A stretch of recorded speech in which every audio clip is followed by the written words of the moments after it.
మన Indian lion cricket team captain ఆయనే Ajay Kumar Reddy.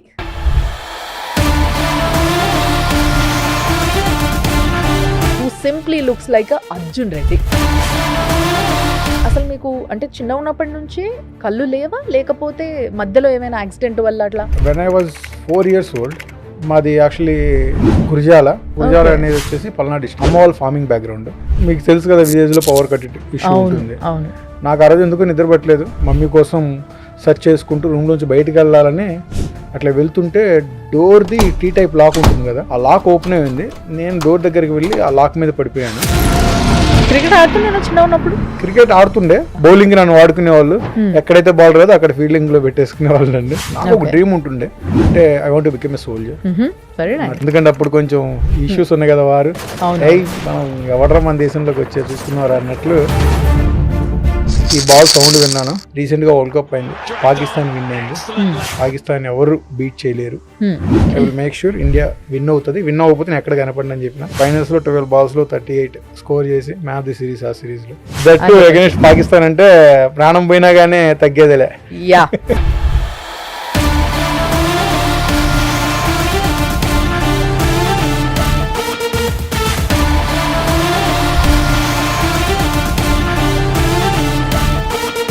Suman TV ప్రేక్షకులకి నమస్తే. ఈరోజు నా ముందు ఒక స్పెషల్ గెస్ట్ ఉన్నారు.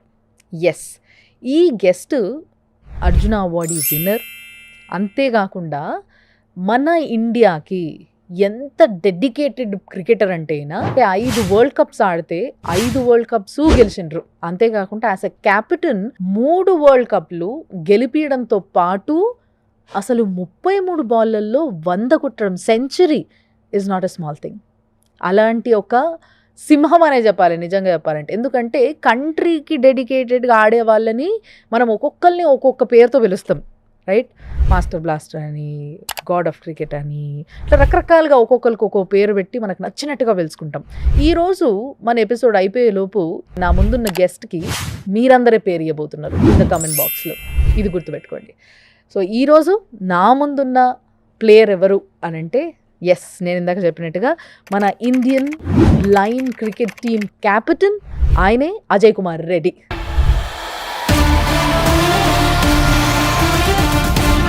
Who simply looks like Arjun Reddy. Sir నమస్తే. నమస్తే మేడం. బాగున్నాను సార్. బాగున్నాను మేడం, మీరు ఎలా ఉన్నారు? నేను బాగున్నా sir. Congratulations for you firstly, ఎందుకంటే అర్జున అవార్డు తీసుకున్నారు.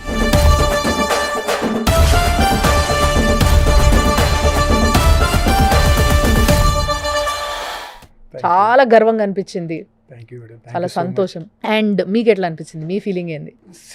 అర్జున్ అవార్డ్ నిజంగా చెప్పాలంటే ఎక్స్పెక్ట్ చేయలేదు. జస్ట్ ప్లేయింగ్ ఆడడం ఒకటే తెలుసు. Other than that I never expected from cricket నుంచి ఏదో ఒకటి వస్తుందని ఎప్పుడు ఆశించలేదు. బట్ అర్జున్ అవార్డ్ రేస్లో నా నేమ్ ఉందని చెప్పేసి కాల్ వచ్చింది. బట్ ఏ రోజైతే అనౌన్స్ అయిందో ఆ రోజు యాక్చువల్లీ నేను కొంచెం సిక్ అయిపోయేంతో రెస్ట్లో ఉన్నాను. ఓకే, కాల్ వచ్చింది, కన్ఫర్మ్ చేశారు మా చైర్మన్ సార్, ఇట్లా అజయ్ కంగ్రాచులేషన్స్ అని. నేను డ్రీమ్ అనుకున్నట్టు, కాదులే సార్ అది ఇంకా టైం పడుతుందే సార్, మనల్ని ఎవరు కన్సిడర్ చేస్తారులే సార్ అట్లా అండేవాడిని. బట్ కంటిన్యూస్ కాల్స్ రావడం మొదలైంది. అప్పుడు ఇంకా బిలీవ్ చేశాను. ఇంకా పెయిన్ ఎగిరిపోయింది, ఫుల్ హ్యాపీ. అంటే maybe you did something for country, దానివల్ల you know you should be honour అని చెప్పేసి ఆ రికగ్నిషన్ ఇచ్చారని చెప్పేసి I felt so happy. Yes, నిస్వార్థంగా చాలా చేసినప్పుడు మనకు ఒక రికగ్నైజేషన్ వస్తే ఒక తెలియని సంతోషం, అది ఒక తెలియని గర్వం. అంటే అది ఉండాలి. అది ఉన్నంత వరకు, మన డెడికేషన్కి ఒక గుర్తింపు ఉన్నంత వరకు మనం చూసి ఇంకొకరు అట్లా ఇన్స్పైర్ అయ్యి చాలా మంది వస్తారు. సో నిజంగా అది మీరు సాధించడం చాలా సంతోషం అనిపించింది. దీని గురించి మనం డిస్కస్ చేద్దాం. బట్ దీనికన్నా ముందు లెట్స్ స్టార్ట్ ఫ్రమ్ ఫస్ట్. మీరు యాజ్ అ క్రికెటర్, అంటే మిమ్మల్ని క్రికెటర్గా చూడ్డానికన్నా ముందు ఫస్ట్లీ అసలు మీకు అంటే చిన్న ఉన్నప్పటి నుంచి కళ్ళు లేవా, లేకపోతే మధ్యలో ఏమైనా యాక్సిడెంట్ వల్ల అట్లా? నేను పుట్టుకతో లైక్ నార్మల్ పర్సన్ లాగానే విత్ విజన్తో పుట్టాను అనమాట.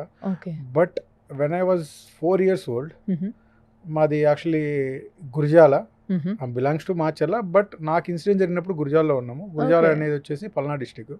అమ్మ వాళ్ళ ఫార్మింగ్ బ్యాక్గ్రౌండ్. ఎర్లీ మార్నింగ్ 4 అట్లా వెళ్ళిపోతారు ఇంట్లో నుంచి రొటీన్ వర్క్స్ కోసం. మీకు తెలుసు కదా విలేజ్లో పవర్ కట్ ఇష్యూ అవును ఉంటుంది. అవును నాకు ఆ రోజు ఎందుకు నిద్ర పట్టలేదు. జస్ట్ చిన్న పిల్లని 4 years ఏజ్ మమ్మీ కోసం సెర్చ్ చేసుకుంటూ రూమ్లోంచి బయటికి వెళ్ళాలని అట్లా వెళ్తుంటే డోర్ది టీ టైప్ లాక్ ఉంటుంది కదా, అవునవును ఆ లాక్ ఓపెన్ అయింది. నేను డోర్ దగ్గరికి వెళ్ళి ఆ లాక్ మీద పడిపోయాను. అది Okay. లెఫ్ట్ ఐలోకి వెళ్ళిపోయి మొత్తం బ్లీడింగ్ అయిపోయి Oh God. ఇమీడియట్గా అది 2 hours కంటిన్యూస్ బ్లీడింగ్. ఎందుకంటే అమ్మ వాళ్ళు వర్క్ కంప్లీట్ చేసి వచ్చే వరకు ఆ రోజుల్లో ఫోన్లు ఉండవు ఏముండవు. వాళ్ళ ఇంట్లో వచ్చి చూసిన తర్వాత బ్లీడింగ్ అయిపోతే ఇమీడియట్గా వాళ్ళు హైదరాబాద్ తీసుకెళ్లారు, సర్జరీ అయింది. But no use. Hmm. At the same time నా స్టడీస్ వచ్చేసి రెగ్యులర్ స్కూల్లో జరిగింది 6th standard వరకు. Okay. బట్ 6th standard వచ్చే టైంకి ఏంటంటే నాకు బోర్డ్స్ పైన లెటర్స్, ఆ బుక్స్లో ఉన్న లెటర్స్ కనిపించట్లేదు.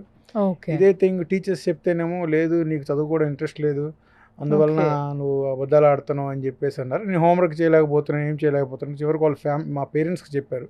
Hmm. మా పేరెంట్స్ ఒకసారి డాక్టర్ దగ్గర తీసుకెళ్తే నాకు రైట్ ఐకి కూడా రిటర్న్ ఐ ఇష్యూ ఉందని చెప్పేసి చెప్పడము. Okay. డాక్టర్ బ్లైండ్ స్కూల్లో రిఫర్ చేశారు. అంటే ఈ ఇన్సిడెంట్ జరగడం వల్ల రైట్ ఐ కూడా ఎఫెక్ట్ అయిందా లేకపోతే అది కామన్ గానే ఉంది? తెలియదు మేడం. రెటీనా అనేది బేస్డ్ ఆన్ స్ట్రెస్ అవ్వచ్చు, అంటే ప్రెషర్ వల్ల అవ్వచ్చు, లేకపోతే as per your age growing ప్రకారం రెటీనా గ్రో అవ్వాలి. దాంట్లో ఏదైనా సిచ్యువేషన్స్ ఉంటే ప్లస్ మైనస్ గ్లాసెస్ అలా వస్తాయి అనమాట. ఏదైనా రీజన్ అవ్వచ్చు. మా జెనెటిక్లో కూడా కొంచెం ఐ ప్రాబ్లమ్స్ ఉన్నాయి.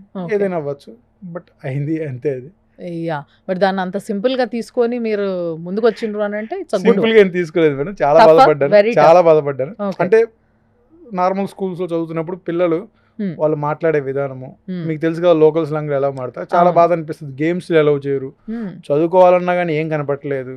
క్రికెట్ ఆడుతుండేనా చిన్న ఉన్నప్పుడు? క్రికెట్ ఆడుతుండే, ఓన్లీ బౌలింగ్ చేసి సైడ్ వెళ్ళిపోతుంది. ఎందుకంటే బ్యాటింగ్ ఆడేటప్పుడు బాల్ కనపడదు, ఫీల్డింగ్ చేయాలన్నా బాల్ కనపడదు. బౌలింగ్ నన్ను వాడుకునే వాళ్ళు, ఎక్కడైతే బాల్ రాదో అక్కడ ఫీల్డింగ్ లో పెట్టేసుకునే వాళ్ళు నన్ను. లేకపోతే బయట పంపించేసి ఇంకో ప్లేయర్ని తీసుకునే, ఓన్లీ బౌలింగ్ యూజ్ చేసుకునే వాళ్ళు. ఓకే ఓకే, కానీ బౌలింగ్ అయినా కూడా ఈజీ కాదేమో సార్? బౌలింగ్ ఈజీ, మన గల్లీ క్రికెట్ లో బౌలింగ్ ఈజీ ఉంటుంది మేడం. ఓకే, సో అట్లా బౌలింగ్ వేసేసి పక్కకి జరిగిపోయేటోళ్ళు. మరి నేను ఎప్పుడు అనుకోలేదు I will become a cricketer అని చెప్పేసి. నాకు ఒక డ్రీమ్ ఉంటుండే, అంటే I want to become a soldier. నా 10th కంప్లీట్ చేసి, అంటే 10th అయిపోగానే సోల్జర్ అయిపోవచ్చు అని చెప్పేసి దానికోసం చదివి. చెప్పాలని చదువు అసలు ఇంట్రెస్ట్ లేదు. అట్లా కూడా 10వ తరగతి కంప్లీట్ చేయాలి, పోవాలి, బోర్డర్లో చూసుకోవాలి. ఎందుకంటే అప్పుడు కొంచెం ఇష్యూస్ ఉన్నాయి కదా, వారు మనం ఎవడరా మన దేశంలోకి వచ్చే చూసుకున్నారు అన్నట్లు అక్కడికి వెళ్ళాలని చెప్పేసి అనుకున్నాను. బట్ ఎప్పుడైతే ఈ రీజన్ వల్ల యు ఆర్ నాట్ ఎలిజిబుల్ అని మా బ్రదర్ చెప్పాడు, నేను ఇంకా నేను చదవను, నాకు అవసరం లేదు. నేను ఇంట్లోంచి బయటకు కూడా కొన్ని రోజులు వెళ్ళలేదు. ఎందుకంటే సరౌండింగ్ పీపుల్ ఏదో పాపం చేశాడు, మీరేదో పాపం చేశారు, మీ పిల్లోడికి పనిష్మెంట్, ఇంకా రిలేటివ్స్ కూడా యాక్సెప్ట్ లేకుండా వాళ్ళు రకరకాలుగా అమ్మ వాళ్ళు మాట్లాడడము, నా గురించి మాట్లాడడము. అట్మాస్ఫియర్ అనేది నాకు ఇంట్లోంచి బయటకు వచ్చిన ప్రతిసారి ఎట్లా నెగిటివ్, వద్దు ఈ లైఫ్, వద్దు ఈ లైఫ్ అనే ఆలోచన ఉండి, అంటే చిన్న పిల్లోడిని ప్రతిదానికి ఆ విధంగా మాట్లాడుతుంటే మీకు తెలుసు ఆ స్లాంగ్ ఎలా ఉంటుందో. నేను యూజ్ చేయడానికి ఇష్టపడలేదు కాబట్టి అట్లా అది బ్రేక్ అయిపోయి నర్సరావుపేట బ్లైండ్ స్కూల్లో జాయిన్ అయిన తర్వాత that is like life change for me. ఎందుకంటే initial 7 days I struggle like anything. ఏ క్లాస్ నుంచి సార్? నాది 7th standard. 7th నుంచి. ఎందుకంటే వెళ్ళినప్పుడు నా మైండ్ సెట్ ఎలా ఉండేదంటే, పేరెంట్స్కి అవసరం లేదు నేను కూడా, ఎందుకంటే ఆ బ్యాక్గ్రౌండ్ మొత్తం మైండ్లో నడుస్తుంది. రిలేటివ్స్ అందరూ ఇట్లా మాట్లాడారు, ఇదే టైంలో నన్ను తీసుకొచ్చి హాస్టల్లో పడేశారు. దాని రీజన్ వేరే ఉండే హాస్టల్లో వేయడానికి.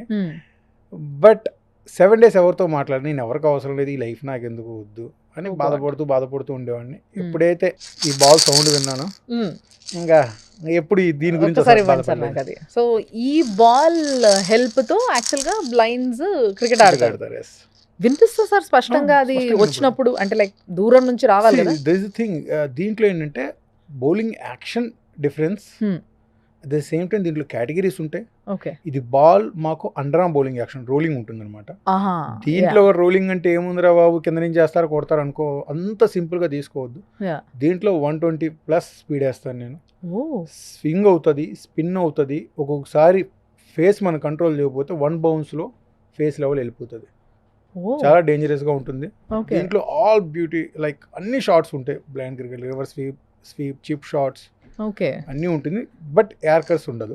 ఇది చాలా హార్డ్ ప్లాస్టిక్ లాగా ఉంది సార్.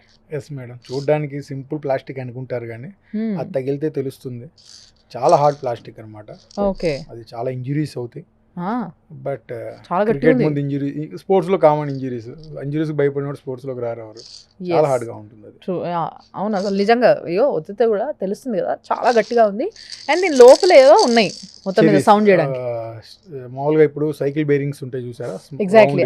అవి ఉంటాయి లోపల. అవి నాయిస్ మేక్ చేస్తాయి అనమాట. Okay okay. మీరు రోల్ చేసినప్పుడు, షేక్ చేసినప్పుడు కంపల్సరీ నాయిస్ వస్తుంది. ఆ నాయిస్ బట్టి we used to play. కానీ నిజంగా చాలా కాన్సన్ట్రేట్ చేసి చాలా అలర్ట్గా ఆడాల్సి వస్తుంది కదా. డెఫినెట్లీ, ఎందుకంటే కొంచెం టైమింగ్ మిస్ అయినా, కొంచెం ఫోకస్ మిస్ అయినా గ్రౌండ్లోంచి బయటికి వెళ్ళిపోతారు, ఓ గాడ్. అవుట్ అయిపోవడం ఓకే. ఇవే జరుగుతాయి. సో అది పరిస్థితి. అలాంటి పరిస్థితుల్లో కూడా అంటే నిజంగా చెప్పాలంటే ఒక నార్మల్గా విజువల్గా బాగున్న వ్యక్తి చూస్తూ ఆడడం ఎంత కాన్సన్ట్రేట్ చేస్తాడో, ఎంతో కాన్సన్ట్రేషన్ తింటుంది వాళ్ళది కూడా, నాకు కూడా తెలుసు. బట్ వాళ్ళకన్నా కూడా రెట్టింపు కాన్సన్ట్రేషన్ వీళ్ళకి అవసరం. ఎందుకంటే మొత్తం ఒక వైపు నుంచి బాల్ వస్తుంటే దాని సౌండ్, అది ఎంత దగ్గరలో ఉంది, ఎంత దూరంలో ఉంది అనేది వాళ్ళు ఒక అంచనా వేసుకొని ఆడాల్సి వస్తుంది కదా. బట్ నిజంగా it's a tough job. But నవడేస్ నిజంగా ఈ కొన్ని బ్లైండ్ స్కూల్స్ కొన్ని చాలా బాగా ట్రైన్ చేస్తున్నారు sir. We have to talk about that. Me school ఎట్లుండే ఇంతకి? మా స్కూల్ చెప్పాలి అంటే అది not that much of developed. అంటే క్రిస్టియన్ మిషనరీ స్కూల్, ఫండింగ్ ఉండదు, మిషనరీ నుంచి ఫండింగ్ ఉండదు, ఓన్లీ టీచర్స్కి గవర్నమెంట్ నుంచి శాలరీస్ పేమెంట్ ఉంటాయి, ఫెసిలిటీస్ పెద్దగా ఉండవు. బట్ అయినా కానీ క్రికెట్ అనేది పిచ్చితో మేము ఉన్న లిమిటెడ్ ఫెసిలిటీస్తో ఒక్కోసారి ఏమవుతుందంటే క్రిస్టియన్ స్కూల్స్లో, మిషనరీ స్కూల్స్లో సండే చర్చెస్ ఉంటాయి. డ్యూరింగ్ ద చర్చ్ టైం పిల్లలు అసలు ఆడడానికి లేదు. దాని గురించి మేము ఏం చేసేవాళ్ళం అంటే సాటర్డే నైట్ 9కి 10కి అలా గేమ్ స్టార్ట్ చేసి మార్నింగ్ 4 o'clock వరకు ఆడతాం, సైలెంట్గా పండుకునేది. మళ్ళీ 1 o'clock అట్లా చర్చ్ అయిపోతుంది, భోజనం చేసి మళ్ళీ game. We used to find the ways how much we can give time for cricket. So cricket ఒకటే ఆడేటోళ్ళ ఇంకేదైనా వేరే గేమ్స్ కూడా చేసేటోని, బట్ అదంతా నన్ను లాగలేదు. బట్ క్రికెట్, ఎందుకంటే క్రికెట్ ఆడడానికి మెయిన్ రీజన్ ఏంటంటే నాకు డిఫెన్స్లోకి వెళ్ళాలని, సిపాయి అవ్వాలని చెప్పి ఒక డ్రీమ్ ఉంది. అది ఓన్లీ బేస్డ్ ఆన్ బార్డర్లో ఇండియా పాకిస్తాన్ ఇష్యూస్ వల్ల. దీని గురించి ఫస్ట్ విన్నప్పుడు రీసెంట్గా వరల్డ్ కప్ అయింది, పాకిస్తాన్ విన్ అయింది. పాకిస్తాన్ ఎవరు బీట్ చేయలేరు. ఏ విధంగా అయితే పోర్ట్రేట్ చేశారో అది ఇండియన్స్ పాకిస్తాన్ హైప్ చేస్తూ చెప్పేశారు కల్లా నేను అది తీసుకోలేమే, ఇండియా ఎందుకు గెలవదు, నేను ఆడతాను రాబాయ్, ఖచ్చితంగా ఆడతాను రాబాయ్, ఖచ్చితంగా అని చెప్పేసి ఆ కసితో స్టార్ట్ చేశాను ఆడడం. నా 7th స్టాండర్డ్లో డిసైడ్ అయ్యాను, డెఫినెట్లీ ఇండియాకి ఆడతాను, ఖచ్చితంగా ఇండియాకి వరల్డ్ కప్ తెస్తానని చెప్పి 7th స్టాండర్డ్లో డిసైడ్ అయ్యాను. ఇప్పుడు ఏ ఏజ్లో ఎంటర్ అయినారు మరి? 12 years అప్పుడు ప్లేయింగ్ స్టార్ట్ చేసిన. ఇండియాకి వచ్చేసి 24 yearsకి ఇండియాకి ఆడిన. మీకు 24 years ఉన్నప్పుడు ఇండియాకి ఆడడం మొదలుపెట్టినరు. సో 24 years ఏజ్లో మీరు ఒక క్రికెటర్ అయ్యి మొట్టమొదటిసారి ఆ గ్రౌండ్కి ఎంటర్ అయ్యి ప్లేయర్స్ అందరితో ఆడుతుంటే హౌ వాజ్ ఇట్? చెప్పాలంటే లిటిల్ నర్వస్ ఉండే. ఎందుకంటే ఇంటర్నేషనల్ నర్వస్ కంటే సెలక్షన్స్కి వెళ్ళినప్పుడు చాలా నర్వస్ ఉండే. ఎందుకంటే నా న్యాచురల్ గేమ్ చూసి సెలక్షన్స్ దాకా వెళ్ళాను. అక్కడ భయంతో సెలెక్ట్ అవుతానా అవ్వనా అనే భయంతో 2 matches పర్ఫామ్ చేయలేదు నేను సెలక్షన్స్లో. దాని తర్వాత మా కోచ్ వచ్చేసి చంద్రశేఖర్ సార్ అని చెప్పేసి, ఆయన స్పోర్ట్స్ అనలిస్ట్ అనమాట, తెలంగాణ. ఆ సార్ అప్పుడు సెలెక్టర్గా ఉన్నారు ఇండియన్ టీంకి, ఇండియన్ బ్లైండ్ క్రికెట్ టీంకి. ఆ సార్ కూర్చోబెట్టి లేదు నువ్వు ఇంత బాగా ఆడతావు, ఏమవుతుంది అంటే సార్ తెలియట్లేదు సార్, భయం వేస్తుంది సార్ అని చెప్పేసి చెప్పాను.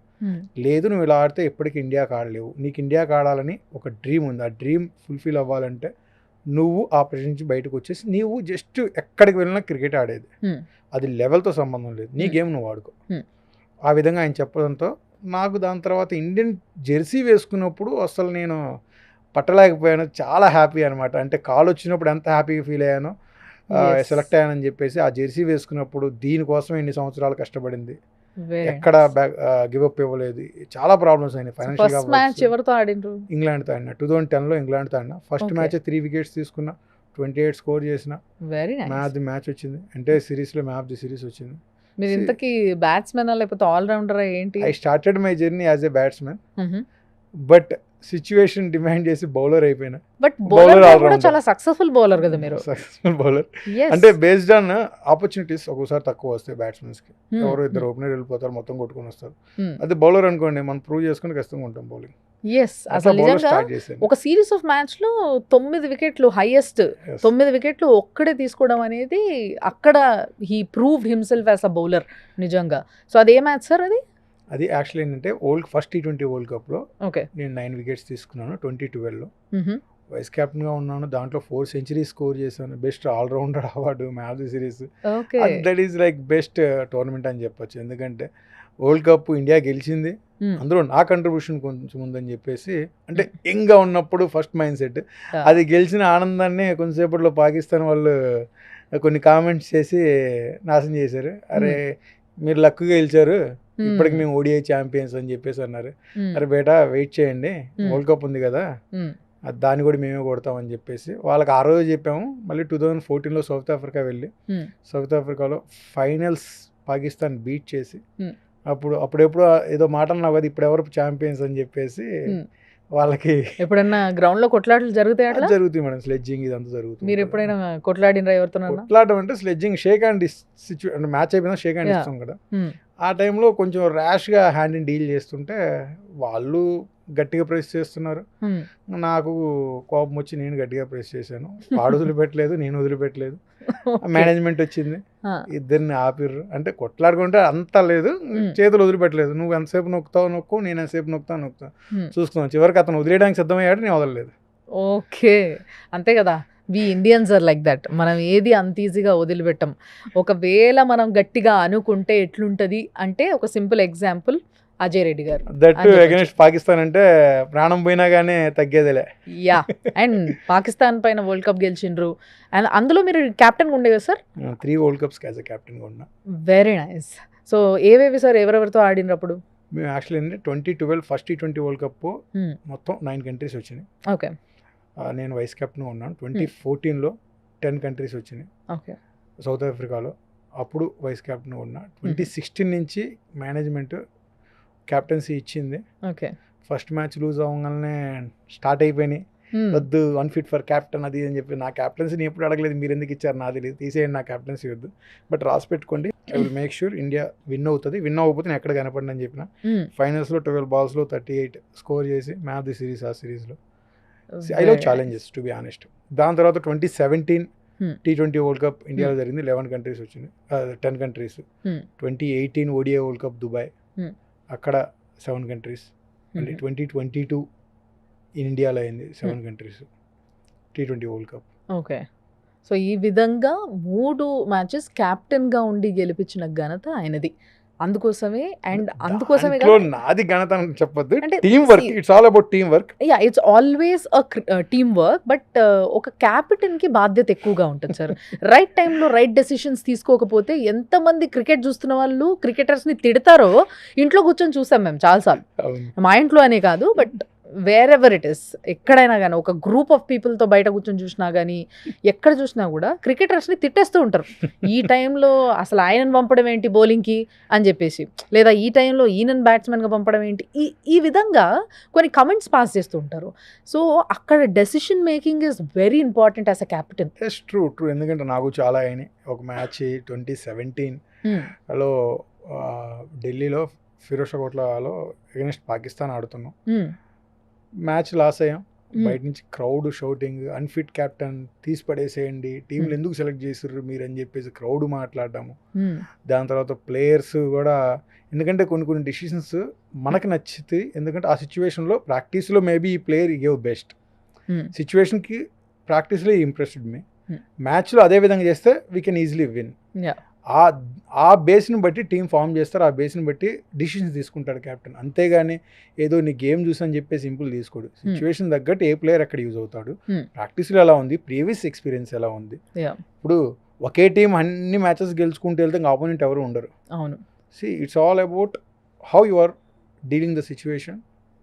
అట్ ద సేమ్ టైం ప్లేయర్స్ని మ్యాక్సిమం యూజ్ చేయాలి, అందరిని ఇన్వాల్వ్ చేయాలి. ఇప్పుడు నేను ఇండివిజువల్ ప్లేయర్ అనుకోండి, నేను ఒక్కనే ఆడుకొని వెళ్ళిపోవచ్చు. క్యాప్టెన్ ఉన్నాను అనుకోండి, స్టార్టింగ్ ఫ్రమ్ సెలక్షన్స్, ఫెసిలిటీస్, ప్లేయర్స్కి రిక్వైర్మెంట్స్, మేనేజ్మెంట్తో మాట్లాడు, ప్లేయింగ్ 11 ఒక పెద్ద హెడ్ఏక్. ఎవరిని లోపల పెట్టాలి, ఎవరిని బయట పెట్టాలంటే బయట పెడితే ప్లేయర్స్ ఫీల్ అవుతారు, లోపల ఉన్న వాళ్ళకి మళ్ళీ అవకాశాలు అవుతాయి, వాళ్ళు ఫీల్ అవుతారు.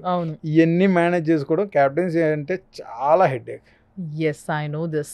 కానీ ఇంత టెన్షన్స్‌లో అంటే ఇవన్నిట్లో కూడా బాగా ఆడుతూ మీరు ముందుకెళ్ళడము అనంటే ఈ ఈ సిట్యుయేషన్స్‌లో కూడా ఒక టఫ్ టైమ్ వస్తది. ఎలాంటి టఫ్ టైమ్ వస్తదంటే ఇవన్నిట్లో కలిపి ఏడుపొస్తది. అబ్బా! ఎందుకురా భయ్ అసలు నేను ఈళ్ళున్నా అసలు వెళ్ళిపోదాం మనం అన్న ఫీలింగ్ ఒకసారి కలుగుతది ఎప్పుడో ఒకసారి. అంటే అంత ఫ్రస్ట్రేషన్ వచ్చిన టైం ఎక్కడైనా ఉండేనా మీకు? చాలా సార్లు వచ్చింది. Hmm. బట్ గేమ్ విషయంలో ఎప్పుడు నేను ఇరిటేట్ అవ్వలేదు. హ్మ్. ఇప్పుడు ఎందుకంటే నాకు ఇష్టంగా ఆడుతున్నాను, మన సైడ్ నుంచి మనం బెస్ట్ ఇస్తాం, విన్నింగ్ లూజింగ్ ఓకే, హ్మ్. స్మైల్తో యాక్సెప్ట్ చేయాలి. ఏదైనా గెలిచామని చెప్పేసి ఎక్కువ ఆనందపడకూడదు, ఓడిపోయామని ఎక్కువ బాధపడకూడదు. ఓవర్కమ్ చేయాలి. ఓడిపోతే మనం ఏం మిస్టేక్ చేసినా వాటి మీద వర్కౌట్ చేయాలి. Hmm. గెలిస్తే మాత్రం మరీ నేనే అంత అన్నట్లు బిహేవ్ చేస్తే మళ్ళీ ఓవర్ కాన్ఫిడెంట్ అయిపోయి నెక్స్ట్ మ్యాచ్ ఏమైందో తెలియదు. అన్నీ బ్యాలెన్స్గా మెయింటైన్ చేయాలి. బట్ ఇప్పుడు విజువల్లీ ఇంపైర్డ్ పర్సన్ అతని ప్రాబ్లమ్ని ఓవర్కమ్ చేసి Hmm. ఇండియా కోసం ఈవెన్ దో ఫ్యామిలీకి కూడా టైం ఇవ్వకుండా హ్మ్. ఇండియా కోసం నేను ఇది సాధించాలని రాత్రి పగలు ఒక డ్రీమ్ చేస్తూ కష్టపడి Hmm. వరల్డ్ కప్ ఆడి వరల్డ్ కప్ తెచ్చిన తర్వాత సొసైటీలో ట్రీటింగ్ అనేది చాలాసార్లు బాధ అనిపిస్తుంది. సరే ఇవాళ కూడా అట్లా ఉంటుందా మీతో సొసైటీ? అర్జున వాడు వచ్చిన తర్వాత కొంతమంది యార్ తగ్గినరా? తగ్గింది. But still should be change lot. మ్హూ. ఎందుకంటే సక్సెస్ అయిన తర్వాత నీ మైండ్ సెట్ చేంజ్ అవ్వడం వేరు.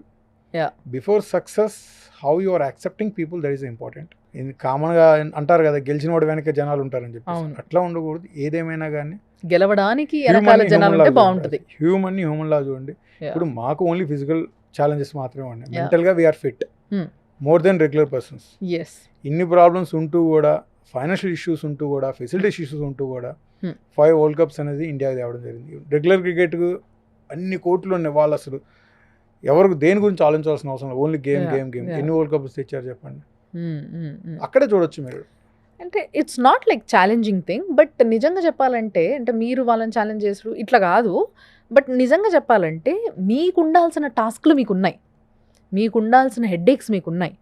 అండ్ నిజంగా ఒక పాయింట్ ఒకటి బాగా యాక్సెప్ట్ చేయాలి ఏంది అని అంటే, మీ క్రికెట్కి గుర్తింపు లేకపోవడం వల్ల, బ్లైండ్ క్రికెట్ టీమ్కి గుర్తింపు కరెక్ట్గా లేకపోవడం వల్ల ఫండ్స్ రావు. అండ్ ఇంత కష్టపడుతూ ఇంట్లో మళ్ళీ టెన్షన్లు ఇంట్లోవే.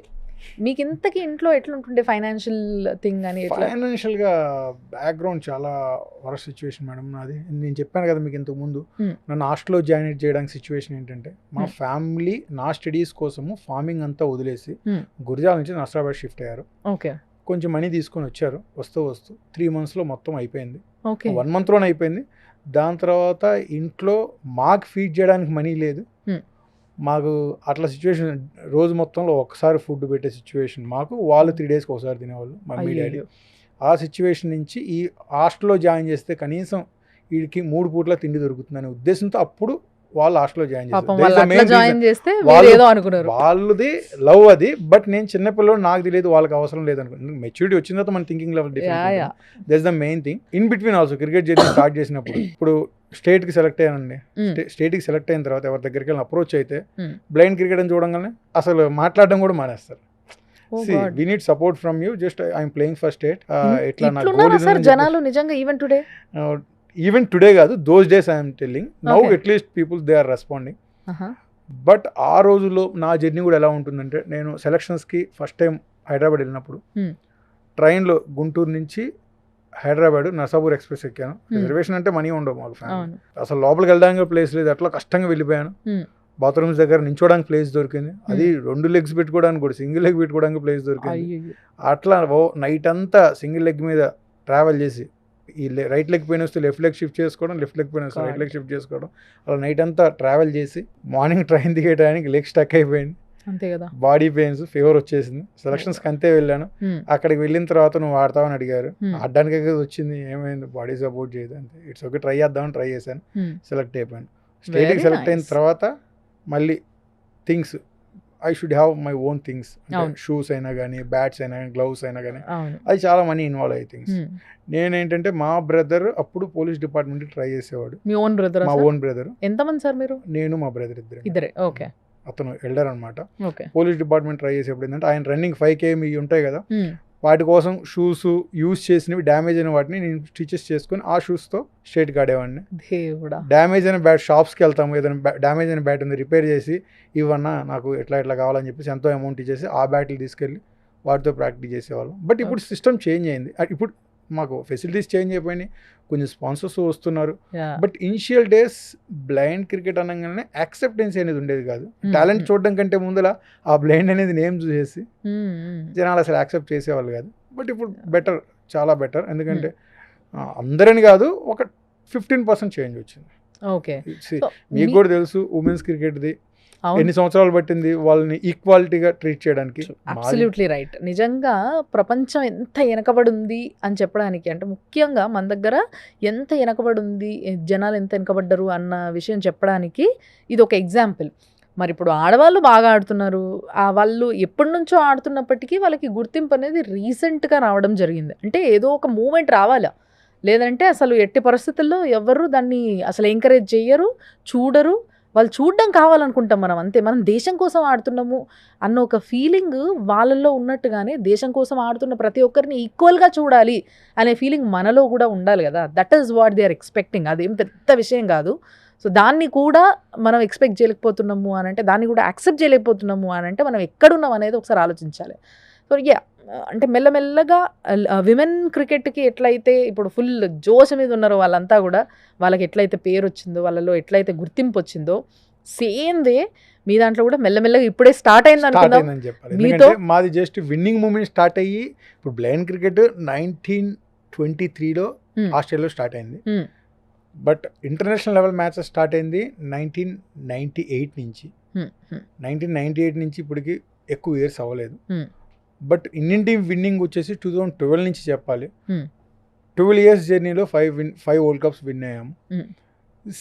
12 yearsలో చేంజ్ వచ్చింది బట్ నాట్ దట్ మచ్. ఇప్పుడు మా సక్సెస్ రేట్కి తగ్గ చేంజ్ రాలేదు. But okay, what ever it may be అంటారు కదా, అసలేం లేని దానికంటే ఏదో ఒకటి వచ్చింది కదా అని చెప్పేసి. అండ్ అంతేకాకుండా స్టేట్ గవర్నమెంట్ కూడా కొంచెం ఒకసారి కాన్సన్ట్రేట్ చేయాల్సిన సబ్జెక్ట్ ఇది నిజంగా చెప్పాలంటే. నాకు ఇందాక నేను సార్తో మామూలుగా వచ్చిన తర్వాత కూర్చొని మాట్లాడుతున్నప్పుడు నాకు చెప్పారు, మీరు చెప్పిన విషయం మీరే చెప్పాలి సార్. పాకిస్తాన్లో వాళ్ళు ఒక్క మ్యాచ్ గెలిస్తే వాళ్ళ గవర్నమెంట్ ఎంత ఎంకరేజ్ చేసింది వాళ్ళని అనేది. 2002 వరల్డ్ కప్ వాళ్ళు ఫస్ట్ టైం 2002లో వరల్డ్ కప్ విన్ అయిన తర్వాత ఇమ్మీడియట్గా Pakistan men's cricket team board support చేసింది. వాళ్ళకి యాన్యువల్ గ్రాంట్స్ వస్తాయి, వాళ్ళకి గ్రేడ్ వైజ్ శాలరీస్ వస్తాయి, మ్యాచ్ ఫీజ్ బాగుంటుంది, గవర్నమెంట్ సెక్టార్లో వాళ్ళకి reservations, jobs, awards and rewards. ఇప్పుడు మనం మా బ్లైండ్ క్రికెటర్స్ అంతా ఇప్పుడు గొప్ప చెప్పుకుంటారు, మాకు కూడా అర్జున అవార్డు ఇచ్చారని చెప్పేసి. వాళ్ళకి 2006 నుంచే వాళ్ళ కంట్రీలో ఉన్న హైయెస్ట్ స్పోర్ట్స్ అవార్డ్స్ వాళ్ళకి స్టార్ట్ అయింది 2006 నుంచి. Maybe we are grown up in వాళ్ళ కంట్రీ కంటే కొన్ని విషయాల్లో మనం ఎదిగామని యాక్సెప్ట్ చేయాలి చాలా విషయాల్లో. బట్ బ్లైండ్ క్రికెట్ని యాక్సెప్టెన్సీ విషయంలో మాత్రం వాళ్ళు ఉన్నంత లెవెల్లో అయితే మనం లేము. ఇప్పుడు చెప్తున్నాను, ఫర్ ఎగ్జాంపుల్ ఇప్పుడు రెగ్యులర్ క్రికెట్ ప్లేయర్ మొన్న మహమ్మద్ సిరాజ్ ఉన్నారు తెలంగాణ నుంచి, వరల్డ్ కప్ విన్నింగ్ టీంలో ప్లేయర్ ఉన్నారని చెప్పేసి అతనికి డిగ్రీ లేకపోయినా కానీ గ్రూప్ 1 జాబ్ ఇచ్చారు. ఇప్పుడు 5 వరల్డ్ కప్స్ విన్ అయిన అర్జున అవార్డు వచ్చింది, government central government recognition. State government దగ్గరికి వెళ్తే రిసీవింగ్ అనే ఉండదు. బ్లైండ్ క్రికెట్ అనగానే యాక్సెప్టెన్సీ ఉండదు. అరే బాబు కనీసం ఒక ల్యాండ్ అని ఇవ్వండి రా బాబు అంటే 4 years నుంచి పెండింగ్ ఉంది నా ల్యాండ్ రిక్వెస్ట్. 500 గజాలే అది పెండింగ్ ఉంది. యాక్సెప్టెన్సీ లేదు. రిసీవింగ్ కూడా ఉండదా సార్? రిసీవింగ్ అంటే చేస్తాం చెప్పడం వేరు, చేయడం వేరు కదా. ఇప్పుడు at the end of the day ఏమవ్వాలి, నీ దగ్గర జియోస్ లేకపోతే క్యాబినెట్ దగ్గర పెట్టండి, క్యాబినెట్ అప్రూవ్ చేస్తే అయిపోతుంది. అన్నీ అంతే కదా ఇచ్చేది. గ్రూప్ 1 జాబ్స్ ఏదైనా కానీ ఇచ్చేవి క్యాబినెట్లో అప్రూవల్ తీసుకొని ఇస్తారు. ఏది చేయాలన్నా కానీ క్యాబినెట్ సీఎం గారి దగ్గర తీసుకెళ్తే, సీఎం గారు గతంలో కలిసాము, కలిసినప్పుడు రెస్పాండ్ వేరే విధంగా ఉంటుంది, చేస్తామంటారు. మళ్ళీ ఆ పేపర్లు ఎక్కడ ఉంటాయో తెలియదు. అంటే నేను ఏ గవర్నమెంట్ని విమర్శించట్లేదు, ఈ విధంగా ఉంటుంది సిస్టము. ఇట్లా ఉంటే మనం అంటాం ఇండియాకి ఎందుకు మెడల్స్ రావట్లేదు స్పోర్ట్స్లో, ఇండియాలో స్పోర్ట్స్ ప్లేయర్స్ ఎందుకు, టాలెంటెడ్ పీపుల్కి ఎందుకు ఆపర్చునిటీస్ రావట్లేదు అంటే బికాస్ ఆఫ్ దిస్ థింగ్స్. వాళ్ళకి టాలెంట్ ఉన్న వాళ్ళకి రావడం ఇష్టపడట్లేదు. ఎక్కడ ఫెసిలిటీస్ ప్రొవైడ్ చేస్తుంది. యాక్చువల్గా వాళ్ళకి ఎంకరేజ్మెంట్, వాళ్ళకి ఫెసిలిటీస్, వాళ్ళని కొంచెం జాగ్రత్తగా చూసుకో. మామూలుగానే ఒక వ్యక్తికి మనలాగా లేరు, ఏదో ఒక చిన్న లోపం ఉంది, ఏదో ఒకటి స్పెషల్లీ ఉన్నారు వాళ్ళు అని అంటే వాళ్ళని కొంచెం జాగ్రత్తగా చూసుకుంటాం మామూలు ఒక సొసైటీలోకి వచ్చినప్పుడే. కానీ వాళ్ళు మన దేశం కోసం ఆడుతున్నారు, ఇంతగా చేస్తున్నారు, వాళ్ళకి ఏదైతే ఒక లోపం ఉందో దాన్ని ఓవర్కమ్ చేసి మరి మన కోసం కొట్లాడుతున్నారు దేశం తరఫున అని అంటే డెఫినెట్గా ప్రతి ఒక్కరు సపోర్ట్ కావాలి. సో ఇది మా వైపు నుంచి కూడా మేము రిక్వెస్ట్ పెడుతున్నాము, తప్పకుండా స్టేట్ గవర్నమెంట్ దీన్ని పట్టించుకోవాలి అండ్ వీళ్ళని ఎంకరేజ్ చేయాలి. వీళ్ళకంటూ కావాల్సిన ఫెసిలిటీస్ ఏంది, వీళ్ళకి ఏం చేస్తే బాగుంటుంది. ఎంతోమందికి ఎన్నో చేస్తుంటాం, మన దేశం కోసం చేస్తున్న వాళ్ళు మన స్టేట్ నుంచి ఉన్న వాళ్ళని అట్లీస్ట్ మనం పట్టించుకోవాలి, మనం చూడాలి, మనం మాట్లాడాలి. ఎప్పుడైతే గవర్నమెంట్ వాళ్ళకి ఒక మర్యాద ఇవ్వడం మొదలు పెడుతుందో ఆటోమేటిక్గా మిగతా వాళ్ళందరూ కూడా వాళ్ళని రిసీవ్ చేసుకునే పద్ధతి మారిపోతుంది. సో డెఫినెట్లీ ఇది జరగాలని నేను మనస్ఫూర్తి కోరుకుంటున్నాను sir, and this is my request, my personal request. So thank you madam, thank you so much for that. ఎందుకంటే to be honest through media ద్వారా మాకు ఒక చెప్పాలంటే గవర్నమెంట్ నుంచి అవేర్నెస్ రావడం కంటే మీడియా నుంచి ఒక అవేర్నెస్ వచ్చింది, జనాలకు చాలామంది తెలిసింది. బట్ మా అంతటికి మేము వెళ్ళి అడిగినా వాళ్ళు రిప్లై ఇచ్చే విధానం వేరు, మీడియా హైలైట్ చేసే వచ్చే రెస్పాన్స్ వేరు. ఎందుకంటే ఏ ప్లేయర్ని హైలైట్ చేసినా కానీ మీడియా ద్వారానే హైలైట్ అవుతారు, ఎవరు వెళ్ళాలన్నా కానీ డౌన్ ఫాల్ అవ్వాలన్నా త్రూ మీడియా ద్వారా. But to be honest we should not neglect, we don't want any sympathy. అరే బ్లెయిన్స్ రా బాబు అనే సింపతి అవసరం లేదు సార్. టాలెంట్ చూడండి, నిజానికి చెప్పాలంటే ఏమీ చేయకుండా ఇంట్లో కూర్చున్న వాళ్ళ పైన సింపతి చూపించాలి తప్పితే బయటికి వచ్చి వాళ్ళు మనలా లేకపోయినా వాళ్ళు లేదు మేము at the brain we are strong అని చెప్పి అన్నిటినీ ఓవర్కమ్ చేసి, ఫైనాన్షియల్ టెన్షన్స్ ఉంటే వాటిని ఓవర్కమ్ చేసి దేశం కోసం ఆడి అండ్ కప్పులు తీసుకొచ్చి అవార్డులు తీసుకొని ఇంత సాధించిన వ్యక్తి పైన సింపతి అవసరం లేదు, ఆ మర్యాద ఉంటే చాలు. ఫస్ట్ అంటే మన కోసం మన దేశం కోసం ఈ అచీవ్మెంట్ చేసిండ్రు అన్న ఒక మర్యాద మనం ఇస్తే, మనతో పాటు సమానంగా చూస్తే, స్పెషల్గా చూడండి తప్పేముంది దాంట్లో. స్పెషల్ వర్కే చేశారు కదా, అందరు చేసిన వర్క్ అయితే చేయలేదు కదా. సో డెఫినెట్లీ స్పెషల్గా చూడాల్సిన అవసరం అయితే ఉంది. చూడడానికి ఈక్వల్గా ట్రీట్ చేస్తే చాలు, స్పెషల్ నాట్ రిక్వైర్డ్. ఎందుకంటే we use to visit other countries కదా, అదర్ కంట్రీస్ ఎస్పెషల్లీ ఇంగ్లీష్ కంట్రీస్లో, యూరోపియన్ కంట్రీస్లో ఉన్న రిసీవింగ్ అనేది మన దగ్గర లేదు. ఎందుకంటే ప్రతి చోట ప్రయారిటీ ఇస్తారు. అంటే వీళ్ళకి ప్రాబ్లం ఉంది అనేది 1% కూడా మైండ్లో రాకూడదని యాక్సెసిబిలిటీ, ఈక్వాలిటీ అనే ప్రయారిటీ ఇస్తారు. మన దగ్గర పేపర్లో అన్నీ ఉంటాయి, implementation should be happened. Implementation అవ్వకపోతే నో యూజ్. పేపర్లో 100 జీవోలు దాండి, సుప్రీంకోర్టులో 100 జడ్జిమెంట్స్ ఇవ్వండి, at the end of the day implement అయితేనే కదా దాని ఇంపాక్ట్ ఉంది. That should be happen. I got this. నిజంగా ఇది జరగాలని కోరుకుంటున్నా. Let's see, will wait and will hope for the best thing to happen. So దానికోసం వెయిట్ చేద్దాం. And moving on to the next sir. So sir యాక్చువల్గా మీరు మంచి support ఈ మధ్య స్టార్ట్ అయ్యింది అని అంటున్నారు కదా, in the same way BCCI ఎంతవరకు సపోర్ట్ చేస్తుంది మీకు? బీసీసీఐ అదే చెప్పాను మీకు నేను, యాక్చువల్లీ బీసీసీఐ ఫైనాన్షియల్గా they are not doing anything. ఎప్పుడైనా ఇంటర్నేషనల్ మ్యాచెస్ ఉంటే గ్రౌండ్స్ కావాలి అంటే free of cost grounds provide చేస్తారు. ఇప్పుడు మేము ఈడెన్ గార్డెన్స్ అయినా కానీ, ఫిరోజ్ షా కోట్ల, ఇప్పుడు అరుణ్ జైట్లీ స్టేడియం అయినా కానీ, బెంగళూరు చిన్నస్వామి స్టేడియం అయినా కానీ ఫ్రీగా ప్రొవైడ్ చేశారు. బట్ ఫైనాన్షియల్గా సపోర్ట్ లేదు. బట్ జైషా గారు వచ్చినప్పుడు డిఫరెంట్లీ ఏబుల్ క్రికెట్ కౌన్సిల్ అని చెప్పేసి ఒక కమిటీ ఫామ్ చేశారు. దాంట్లో బ్లైండ్ క్రికెట్ నుంచి కూడా డాక్టర్ జీకే మాంత్రీష్ గారు అని చెప్పేసి హీఈస్ అవర్ చైర్మన్, అతను ఉన్నారు. అది కూడా ఫామ్ చేయడానికి మెయిన్ రీజన్ ఏంటంటే లోదా కమిటీ కొన్ని రోజులు బీసీసీఐ రూల్ చేసింది. లోదా కమిటీ ప్రకారము వాళ్ళకి అన్ని క్రికెటర్స్ని బీసీసీఐ బ్యాలెన్స్ చేయాలి. మీరు అదే విధంగా డిఫరెంట్లీ ఏబుల్ క్రికెట్ కమిటీ ఒకటి ఫామ్ చేసి ప్లేయర్స్కి సపోర్ట్ చేయాలని చెప్పేసి ఒకటి ఇవ్వడం జరిగింది. దాని ప్రకారం ఫామ్ చేశారు. బట్ ఫైనాన్షియల్గా ఇంతవరకు ఏ విధంగా చేస్తారనేది ఒకటి ఫామ్ చేయడం జరిగింది తప్పితే దాని త్రూ హెల్ప్ అయితే ఏం లేదు. బట్ అదే కంపెనీస్ వచ్చేసి ఇప్పుడు మాకు we won't have regular matches, రెగ్యులర్గా ఉండవు అనమాట. ఇప్పుడు ఎవరో వచ్చారు కంపెనీ, మీకు ఇంట్రెస్ట్ ఉందని 100 కంపెనీస్ మేము అప్రోచ్ 100లో ఒకళ్ళు ఇద్దరు రెస్పాండ్ అయ్యారు. వాళ్ళు స్పాన్సర్ చేస్తే టోర్నమెంట్ ఉంటుంది, లేకపోతే ఉండదు. అంటే రెగ్యులర్ స్పాన్సర్స్, పర్మనెంట్ స్పాన్సర్స్ అంటూ ఉండదు. ఇదే చెప్పాను కదా మీకు ఇనిషియల్గా. అంటే బ్లైండ్ క్రికెట్ అనగానే ఫస్ట్ అవునా నిజంగా బాగా ఆడతారు ఓకే అంటారు. కమ్స్ టు సపోర్ట్ ఇంకా sorry we are not having any policies. అందుకని బీసీఐకి ఇప్పుడు మీరు చూస్తున్నారు బీసీ ఇన్ని వేల కోట్లు ఉందంటే ఇప్పుడు వరల్డ్లోని రిచెస్ట్ బోర్డు వాళ్ళకి ఎంత పర్సంటేజ్, నాట్ ఏమి సింగిల్ పర్సెంట్ మనీ పెట్టినా కానీ దట్ ఈస్ Yes, ఎనఫ్. ఎందుకంటే absolutely. Blind cricketers number less అనుకుంటున్నారు కానీ అక్రాస్ ఇండియా 30,000 ప్లస్ క్రికెటర్స్ ఉన్నారు. ఓ గాడ్. 30,000 ప్లస్ క్రికెటర్స్ ఉన్నారు. మాకు 30 state teams under CABI cricket association for the blind in India మా మెయిన్ బోర్డ్ అనమాట. ఓకే. ఆ బోర్డు కింద 30 స్టేట్ బోర్డ్స్ రికగ్నైజ్డ్ ఉంది, అఫిలియేటెడ్ ఉంది.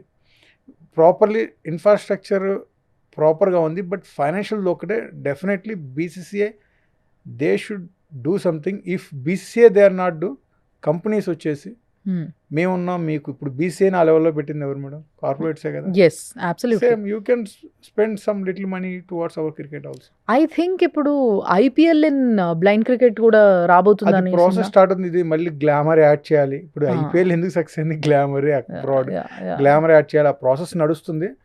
బట్ అది ఇది మళ్ళీ కంపెనీస్ ఇంప్రెషన్ వాళ్ళు ఇంప్రెస్ అయ్యి వాళ్ళు ఇన్వెస్ట్ చేసే దాన్ని బట్టి ఉంటుంది. అంటే మేబీ నా ఆలోచన ఏంది అని అంటే ఒకవేళ ఐపీఎల్ స్టార్ట్ అయితే డెఫినెట్ గా వాళ్ళ ఇన్వాల్వ్మెంట్ తో అగైన్ మళ్ళీ బీసీసీఐ కూడా ఇంకొంచెం శ్రద్ధ పెట్టే అవకాశం ఉంటుంది. ప్రాసెస్ స్టార్ట్ అయింది. But I don't know when it will come అనేది. బట్ ప్రాసెస్ స్టార్ట్ అయింది. ఎందుకంటే కొన్ని రెగ్యులర్ క్రికెటర్స్ కొంతమంది దీంట్లో యాడ్ చేసి ఆ ఫార్మాట్ ఒకటి ఫామ్ చేస్తున్నారు. అది వన్స్ స్టార్ట్ అయితే I think within 2 years maybe start అవ్వచ్చు అంటున్నారు. అది స్టార్ట్ అయితే డెఫినెట్లీ చేంజ్ ఉంటుంది. మళ్ళీ one more thing I will tell madam, see ఇప్పుడు మా ప్లేయర్స్ మనీ కోసం అసలు ఆడలేదు. ఫస్ట్ థింగ్, ఇండియాకి ఆడితే మ్యాచ్ ఫీజు ఎంత వస్తుంది అనుకుంటారు చెప్పండి మీరు? మాకు ఎంత రావచ్చు అనుకుంటున్నారు? ఒక మ్యాచ్కి ఒక్క మ్యాచ్కి ఇండియాకి ఆడితే ఒక్క మ్యాచ్కి అట్లీస్ట్ ఒక కొన్ని లక్షలు, 3,000 రూపాయలు. వాట్? 3,000 రూపీస్. అది ఫ్రమ్ 2017 నుంచి 3,000 పర్ మ్యాచ్. 3,000 per match. ఏంటి సార్ ఈ అన్యాయం? అదే చెప్తాను, స్పాన్సర్స్ లేరు, బీసీసీఐ పట్టించుకోదు, ఫైనాన్షియల్గా సపోర్ట్ చేయదు. ఏం చేయాలి? మా ఆర్గనైజేషన్ రన్ చేస్తుంది. వాళ్ళు ఎట్లా రన్ చేస్తారు? ఎన్జిఓస్ దగ్గర నుంచి ఫండ్ రేస్ చేస్తారు, లేకపోతే కార్పొరేట్ నుంచి ఫండ్ రేస్ చేస్తారు. వాళ్ళకి స్పెషల్ బడ్జెట్ ఉండదు మ్యాచ్ ఫీజు ఇవ్వడానికి. సిఎస్ఆర్ యాక్టివిటీస్లో చేస్తే మనీ అట్లా ఇవ్వడానికి ఉండదు. దీనివల్ల మేము జస్ట్ ప్లేయర్స్ ఎప్పుడు మనీ కోసం ఆడలేదు. మేము ఇంత సక్సెస్ వచ్చింది. యాక్చువల్గా నార్మల్ ప్లేయర్స్ కి కోట్లలో వచ్చినప్పుడు అట్లీస్ట్ మీకు లక్షల్లో వస్తుందేమో అని ఒక అంచనా వేసిన నేను. మ్యాచ్ కి 15 lakhs 10 lakhs 7 lakhs ఇలా ఉంటుంది based on T20 ODI test అని చెప్పేసి. 3,000 అనేది నథింగ్. ఎందుకంటే ఒక్కొక్కసారి టోర్నమెంట్ కోసము ప్రాక్టీస్ 25 days ప్లస్ చేస్తాము. ఆ 25 days ప్లస్ చేసి వరల్డ్ కప్ ఆడితే ఒక 10 matches ఆడతాము. అది మొత్తం 1.5 month ట్రావెల్ ఉంటుంది. 1.5 monthలో 10 matches అని 30,000 వస్తుంది. 30,000తో మ్యారీడ్ పర్సన్ని హౌస్ని ఎలా రన్ చేస్తారు చెప్పండి? 1.5 month కష్టం సార్. అండ్ మళ్ళీ అందులో చాలా సార్లు చేతులు ఇరగొట్టుకొని కాలు ఇరగొట్టుకొని వీళ్ళు కష్టపడతా ఉంటారు. మెడికల్ ట్రీట్మెంట్స్కి అయిపోతుంది అతనికి. ట్రూ. లాట్ ఆఫ్ టెన్షన్స్తో మేము టోర్నమెంట్కి వెళ్తాము, అయినా కానీ బెస్ట్ ఇచ్చి winnowing తెస్తాము.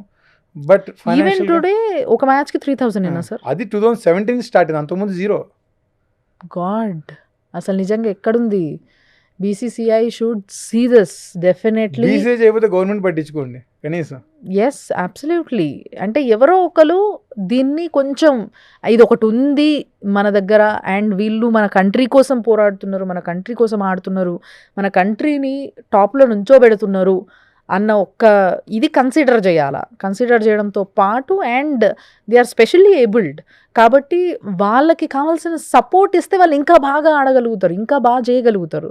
So this should be done. నిజంగా ఇది నిజంగా చాలా బాధ అనిపించే మాట సార్. ఇంకోటి ఏంటంటే మేడం, త్రూ స్పోర్ట్స్ మేము చాలా నేర్చుకుంటాం. లైఫ్లో దెబ్బలకి డల్ అవ్వం. అంటే మ్యాచ్లో దెబ్బలు తగులుతాయి, ఇంజురీస్ అవుతాయి, వాటిని పట్టించుకోము. ఫెయిల్యూర్స్ అంటే సొసైటీలో రకరకాలుగా మాట్లాడతారు. మ్యాచ్లో గెలిచినా ఓడినా కానీ సేమ్ అదే హర్టింగ్ ఉంటుంది, అవి పట్టించుకోము. మాకు గేమ్ వల్ల లైఫ్ నేర్చుకుంటాము, స్ట్రాంగ్గా ఉండడం తెలుస్తుంది. ఇప్పుడు చూడండి, ఇప్పుడు నేను అక్రాస్ వరల్డ్ ఎలోన్గా వెళ్ళిపోగలను విత్ కాన్ఫిడెన్స్. అది బికాస్ ఆఫ్ క్రికెట్ నాకు వచ్చింది. నేను స్టార్టింగ్ ఆడేటప్పుడు నాకు తెలుగు తప్ప ఏం భాష రాదు. 2010 ఇంగ్లాండ్ వెళ్ళినప్పుడు నా రూమ్మేట్ని ఢిల్లీ అతన్ని ఇచ్చారు. నాకు హిందీలో అడగడం కూడా రాదు. అన్నం ఆకలి అవుతుందిరా బాబు అనడానికి భయ్యా ఇంతే అడిగేది నేను. ఇంతే చేతితో చూపించిన భయ్యా వాష్రూమ్ వచ్చి డోర్ కొట్టడం మేడం. వాళ్ళకు కొంచెం కనిపిస్తుంది, వాళ్ళకి కనిపిస్తుంది కొంచెం. దీంట్లో కేటగిరీస్ ఉంటాయి, B1 B2 B3 అని. B1 అంటే టోటల్ బ్లైండ్స్, B2 అంటే వాళ్ళకు 2 meters విజన్ ఉంటుంది, B3 వచ్చేసి వాళ్ళకు above 2 meters to 6 meters below vision ఉంటుంది. ఈ విజన్ కేటగిరీతో ప్లేయింగ్ 11 ఉంటుంది అనమాట. దీంట్లో కేటగిరీస్ అంటే ప్రతి B1 టోటల్ బ్లైండ్ ప్లేయర్కి ఒక పార్సిల్ ఎస్కార్డ్ చేస్తారు. ఓకే. అంటే గైడ్ చేసుకోవడం కోసం. యా. అంటే న్యూ ప్లేసెస్కి వెళ్తే అండ్ ఒకవేళ వీళ్ళల్లో ఎవరినన్నా సబ్స్టిట్యూట్ చేయాలంటే మళ్ళీ సేమ్ వాళ్ళనే కేటగిరీ చేయాలి. Should become. ఓకే. బౌలింగ్ కూడా అంతే. ఇప్పుడు టోటల్ బెండ్ ఉన్నారు, అతను పక్కన పెట్టేసి పార్సిల్ ఆడుకోవచ్చు అంటే కుదరదు. Batting should be circle B1 B2 B3. B1 B2 B3 వచ్చి ఒక సర్కిల్, B2 B3 వెళ్తే నెక్స్ట్ కంపల్సరీ B1 రావాలి బ్యాటింగ్కి. ఓకే. బౌలింగ్లో 40% bowling B1 should be complete. Okay. Equality is there. నీ విజన్ బట్టి you will get chance to play. At the same time నీ vision బట్టి you will get chance to perform also. Yes. So ఈ లెక్కన మీరు first B3లో ఆడేటోళ్ళు ఆ కేటగిరీలో, and రాను అది B1కి వెళ్ళిపోయింది. Okay, now I understand things. First కొంచెం కనిపించేది మీకు, దాని తర్వాత ఈ రెటినా ప్రాబ్లం వల్ల ఇంకో కన్ను కూడా పూర్తిగా కనిపించకపోవడం వల్ల B1 కేటగిరీ కిందకి వచ్చారు. I can see only shadows and lights. Okay, shadows and lights are seen. Okay. But it's tough to perform everyday activity. అలాంటిది కూడా ఓవర్కమ్ చేసి you have done this. I really appreciate this. నిజంగా చాలా special guest మీరు మాకు. Because మిమ్మల్ని చూస్తే ఒక inspiration, not only for cricket, for everything you have been inspiration అని చెప్పొచ్చు ఇప్పుడు వరకు కూడా నేను విన్న మాటలన్నిటిలో. So thank you so much sir. Thank you madam. Entire credit goes to cricket only. Yes, to be honest, మా absolutely. పేరెంట్స్ కూడా చెప్పాలి. Yeah. ఎందుకంటే వాళ్ళు ఎంత ఏది ఉన్నా కానీ దే నెవర్ స్టాప్ మీ. అంటే మా మదర్ బాధపడ్డ స్టార్టింగ్లో వద్దన్నారు, దెబ్బలు తగులుతాయి మళ్ళీ ఇంకోటి ఏమన్నా అయితే కష్టం అన్నట్టు. మా ఫాదర్ మాత్రం అరే అమ్మంతే అంటే తన ఇష్టం వచ్చింది ఆడుకోపోరా, నీకు ఎక్కడ హ్యాపీ ఉంటే అలా ఉండిపోరా. ఓకే. అదేవిధంగా నా బ్యాంక్లో ఏంటంటే సొసైటీలో ఈ విధంగా ఉన్నా కానీ నువ్వు ఇండియాకి ఆడుతున్నప్పుడు you are equal to us. అంటే మీ బ్యాంక్ లో ఉన్న సెలబ్రేషన్స్ అయినాయా జనవరిలో? చాలా మేడం, చాలా అంటే చాలా బాగా. And my organisation always support. ఎందుకంటే నా కేటగిరీ చేంజ్ ప్రతిసారి I use to feel down. అవుతానా అన్న సార్ నా వల్ల క్రికెట్లో నాకు ఇచ్చిన రోల్కి నేను జడ్జిమెంట్ చేయలేనేమో అన్న ప్రతిసారి మా president, former president and farmer secretary David గారు అండ్ మాంతీష్ గారు వీళ్ళిద్దరూ ఏంటంటే, లేదా జే నువ్వు హార్డ్ వర్క్ చేయి, ప్రాక్టీస్ చేయి, definitely you will overcome that. Very nice. So ఈ ఎంకరేజ్మెంట్ ఉండడం వల్ల మేము గివ్ అప్ ఇవ్వట్లేదు. ఆడాలని ఉన్నా కానీ నా వల్ల కొంచెం మైనస్ అయినా కానీ ఇండియాకు నేను అన్యాయం చేస్తానేమో అనే ఫీలింగ్ వస్తుంది చూసారా. అటువంటప్పుడు నేను వద్దు చాలు ఆగిపోదాం అనిపిస్తుంది. కానీ ప్రాక్టీస్ చేసి నన్ను ప్రూవ్ చేసుకున్నప్పుడు I'm the best, that's it. Yes, very nice. మీ గురించి ఇంకొన్ని విషయాలు తెలుసుకోవాలని మాకు ఉంది. ఎందుకు అనంటే ఒక అర్జున అవార్డు తీసుకోవడము అనేది ఎంతో కష్టం తర్వాత జరిగింది. బట్ ఈ కష్టకాలంలో మీ చిన్నప్పుడు మీరు ఏ విధంగా అయితే ఆ ఫైనాన్షియల్ థింగ్స్ని ఓవర్కమ్ చేసి పైకి వచ్చారు, ఈ విషయం అంతా చెప్పారు. బట్ మ్యాచ్ ఆడిన తర్వాత, ఇండియాకి ఆడడం మొదలుపెట్టిన తర్వాత మీ కష్టాలు ఏమైనా తీరినాయా? ఎప్పుడు తీరినాయి ఫైనాన్షియల్ థింగ్స్? ఎప్పుడు సెట్ అయినాయి? ఫైనాన్షియల్గా అంటే 2014 ఫస్ట్ టైం మేము సౌత్ ఆఫ్రికాలో ఫైనల్స్ పాకిస్తాన్ పైన విన్ అయ్యి ఇండియాకి వచ్చినప్పుడు క్యాబినెట్ మినిస్టర్స్ 3 మెంబర్స్ మమ్మల్ని ఎయిర్పోర్ట్ దగ్గరకు వచ్చి రిసీవ్ చేసుకొని ప్రధానమంత్రి గారి దగ్గర తీసుకెళ్ళారు. First time government of India నుంచి we got 7 lakhs cash award. అంటే 2 lakhs from social justice minister, 5 lakhs from sports minister. ఆ రోజు ఇచ్చేసారు. అప్పుడు ఫస్ట్ టైం నేను అమౌంట్ త్రూ స్పోర్ట్స్ ఎర్న్ చేశానంటే, ఆ టయానికి అమ్మ వాళ్ళకి అప్పులు ఉన్నాయి. ఆ డబ్బులు ఎప్పుడైతే చేతిలో పడ్డాయో నేను ₹1 కూడా సేవ్ చేయలేదు. ఫస్ట్ అమ్మ వాళ్ళకి ఇచ్చేసి క్లియర్ చేయండి. అది ఇచ్చిన తర్వాత కూడా స్టిల్ ఉన్నాయి, ఎందుకంటే ఇంట్రెస్ట్ ఎక్కువ ఉంటుంది. ఈ రోజుల్లో మీకు తెలుసు బయట నుంచి అమౌంట్ చేస్తే అసలు కంటే వడ్డీ ఎక్కువ కట్టాలి. అట్లా మళ్ళీ 2017లో కొంచెం అమౌంట్ వచ్చింది. ఆ అమౌంట్ వచ్చినప్పుడు అన్ని లోన్స్ క్లియర్ చేసి రీసెంట్లీ సేవింగ్ స్టార్ట్ చేశాను నేను. ఎందుకంటే ఐ హ్యావ్ కిడ్స్. ఇప్పుడు అంతా నేను ఇంతకు మీది లవ్ మ్యారేజ్, అరేంజ్ మ్యారేజ్ ఏం చెప్పకుండా కిడ్స్కి వెళ్ళిపోయారు డైరెక్ట్గా?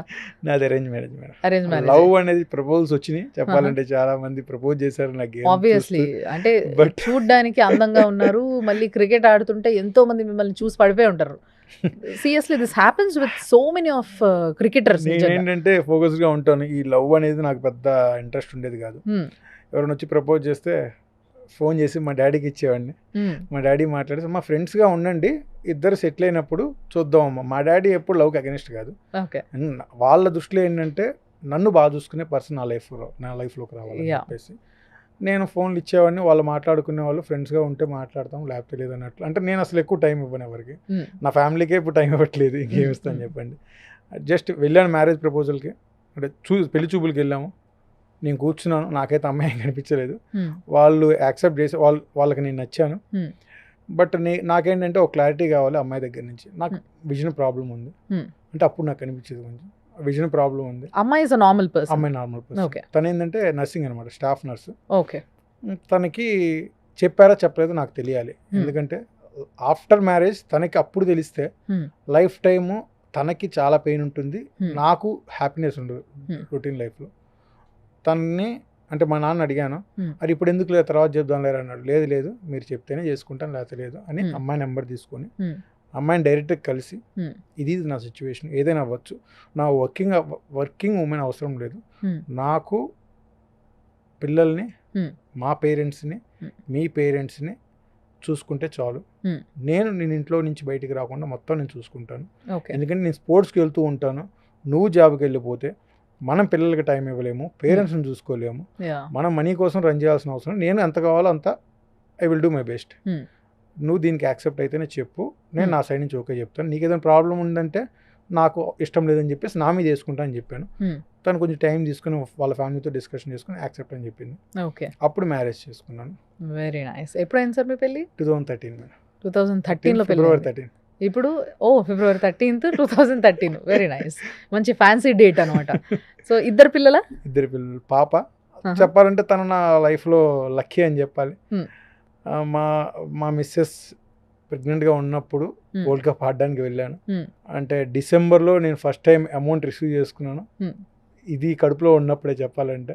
ఓకే. అది లక్ష్మీదేవి లాగా. అది వచ్చిన తర్వాత నేను మనీ చూడడం స్టార్ట్ చేశాను. ఓకే. ఒక నేమ్ అయినా ఒక ఐడెంటిటీ అయినా కానీ నా లైఫ్లో సక్సెస్ రేట్ అయినా కానీ డిగ్నిఫైడ్గా, ఎందుకంటే స్టార్టింగ్లో వీడేం చెయ్యలేడు, చూపు లేనివాడు ఎందుకు పనికిరాడనే ఉండే మైండ్ సెట్, అంటే మా రిలేటివ్స్లో నుంచి కూడా సరౌండింగ్ పీపుల్ నుంచి కూడా ఆ మైండ్ సెట్లో ఉన్న వాళ్ళు ఇప్పుడు వాళ్ళే నా గురించి మా పేరెంట్స్ దగ్గర గొప్పగా చెప్తుంటే ఈ లెవెల్కి వచ్చాను. డెఫినెట్లీ పేరెంట్స్ ఇది పాప నా లక్కీ చేయమని చెప్పాలి.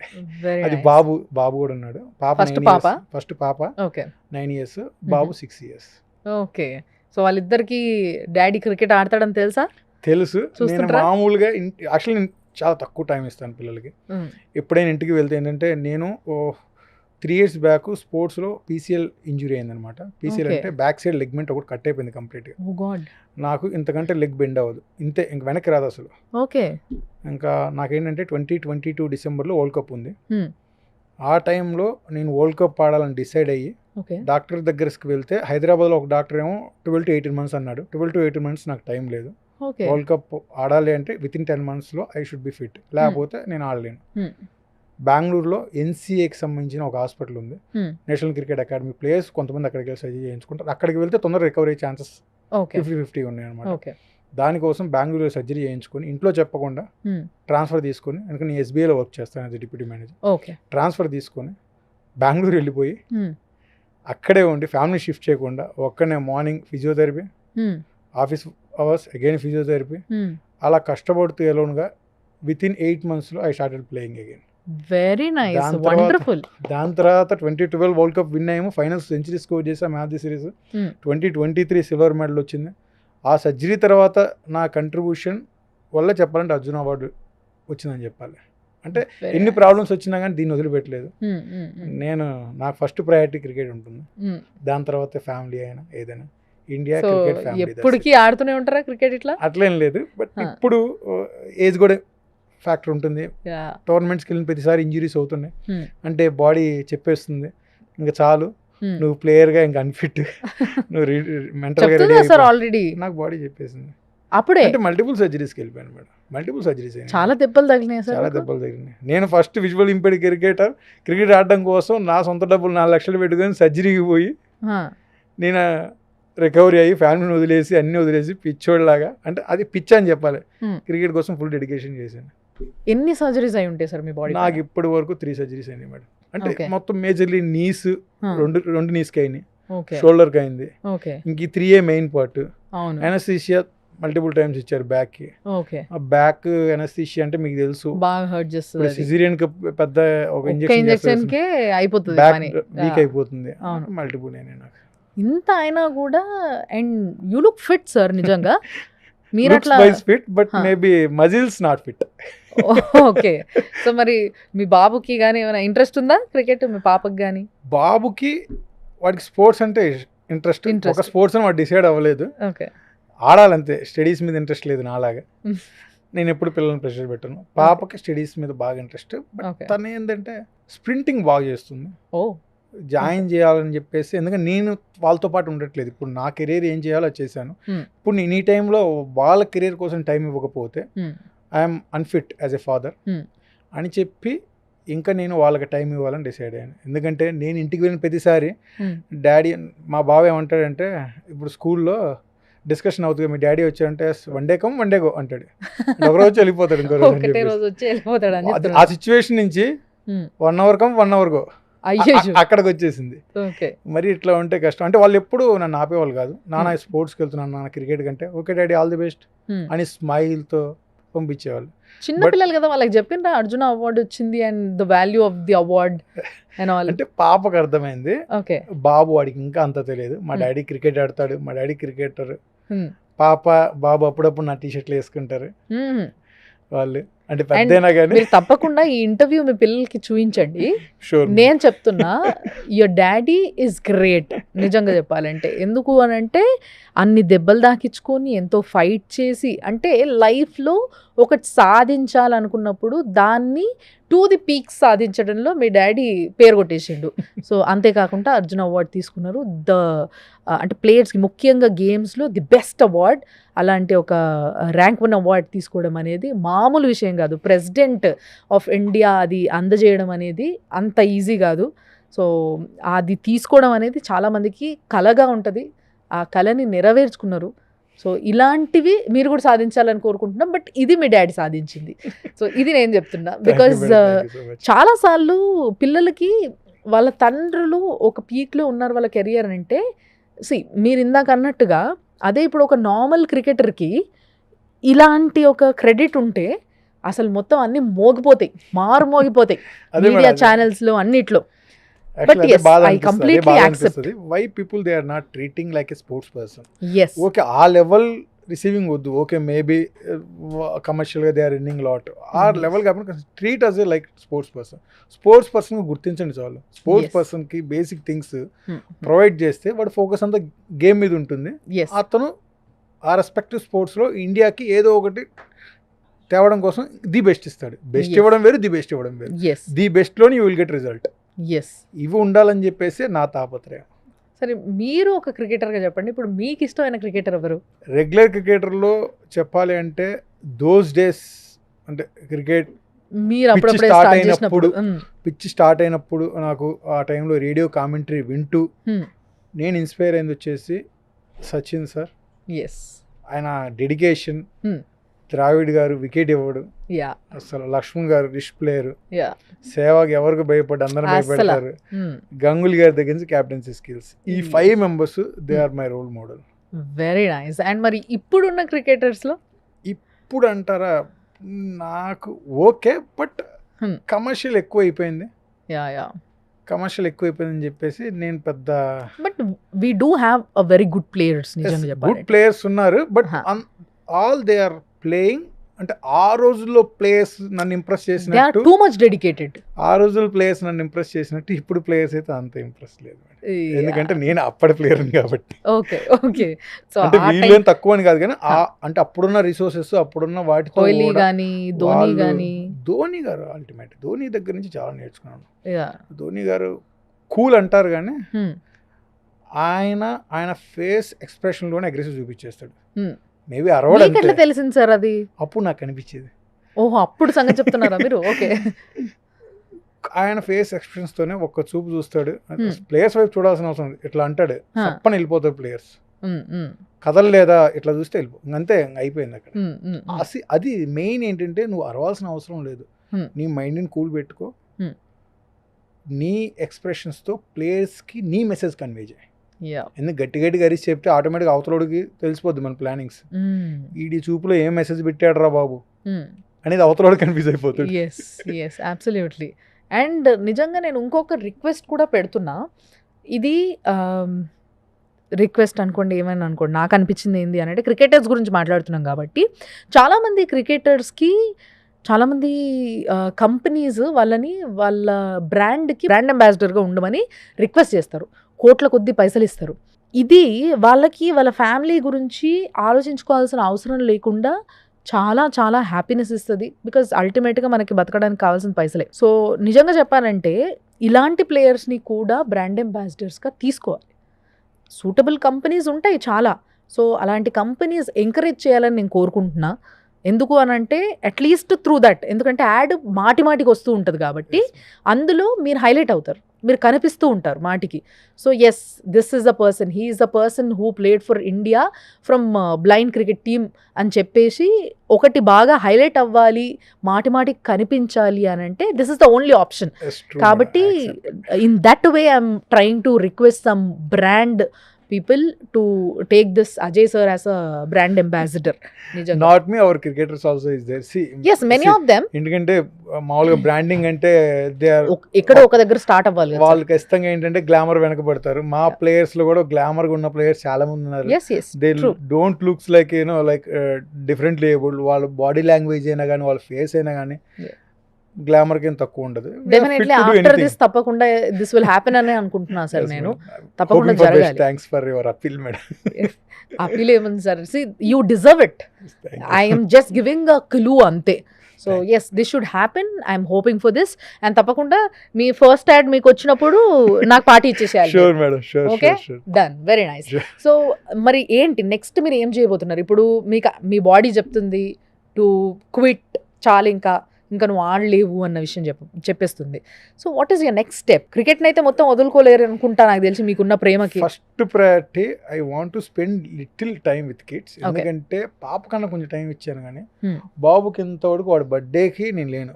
6 birthdaysలో ఒక్కసారి ఉంటున్నాను కోవిడ్ టైంలో. ఓ గాడ్, ఆడికి అసలు టైం ఇవ్వలేదు. ఎందుకంటే పెద్ద అయిన తర్వాత నేను ఏ ఫేస్ చేశానో నా పిల్లల లైఫ్లో ఫేస్ ఉంది. First I should be success as a father. Time ఉన్నప్పుడల్లా క్రికెట్తో టైం స్పెండ్ చేస్తూ యంగ్స్టర్ని గ్రూమ్ చేయాలి. అదేవిధంగా ఇప్పుడు నేను క్యాప్టెన్స్ అనేది రీసెంట్గా వద్దని చెప్పేశాను అనమాట. అర్జున్ అవార్డు అంటే నేను లాస్ట్ 2 years నుంచి రిక్వెస్ట్ చేస్తున్నాను, చాలా యంగ్స్టర్స్ని గ్రూమ్ చేయండి. ఎందుకంటే ఒకళ్ళ వెనకే క్యాప్టెన్స్ అనేది ఉంటే సడన్గా అతను ఆడలేని సిచ్యువేషన్లో న్యూ క్యాప్టెన్ ఫైండ్ చేయాలంటే టీంలో ప్రాపర్ మంచి క్యాప్టెన్ లేకపోతే మళ్ళీ ఇష్యూస్ స్టార్ట్ అవుతుంది, సక్సెస్ రేట్ రాదు. నేను ఉంటాను, నేను గ్రూమ్ చేస్తాను, నేను గైడ్ చేస్తాను. You will try multiple players అని చెప్పేసి 2-3 years రిక్వెస్ట్ చేస్తే రీసెంట్గా యాక్సెప్ట్ చేశారు. అదేవిధంగా మన ఆంధ్ర పిల్లోడు ఇప్పుడు మళ్ళీ క్యాప్టెన్ అయ్యాడు. I'm so happy. ఆ దుర్గారావు ఏదైతే ఉన్నాడో పిల్లాడు నాతో పాటు అతను 8th classలో ఉన్నప్పుడు స్టేట్కి ఆడాడు. అతను ఇండియన్ టీం లీడ్ చేస్తున్నాడు. చాలా అంటే చాలా happy. At least I'm able to produce few players from Andhra.